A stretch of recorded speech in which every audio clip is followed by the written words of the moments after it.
Today we're checking out this 4-in-1 USB-C cable by mFish, and this is the Armored Dragon line. Now we see that it comes in a hard shell carrying case, which is really nice. It's a zippered carrying case, and upon opening it we take out this black, very elegant, very slick looking USB-C cable. Now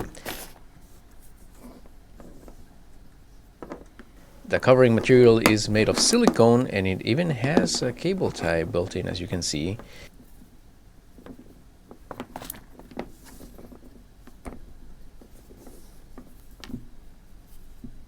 Right off the bat, the default connectors are Lightning to USB-A.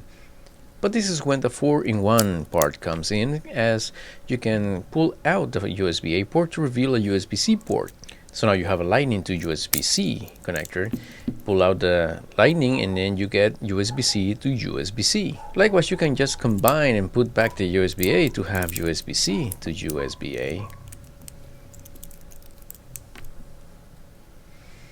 So all in all, a very versatile cable. This is probably the only cable you will ever need. And then to put it back to the case is really easy. Just kind of compact it as you wish and use the included cable tie to tie it all together. You might want to fiddle with it a little bit, but otherwise it's fairly easy. All you have to do is kind of just tuck it in, and then you don't even have to put so much effort into it. You just kind of wiggle it inside, and then you can just close out the zipper again and you're good to go. It's a very wonderful cable by mFish. Very versatile, 4-in-1.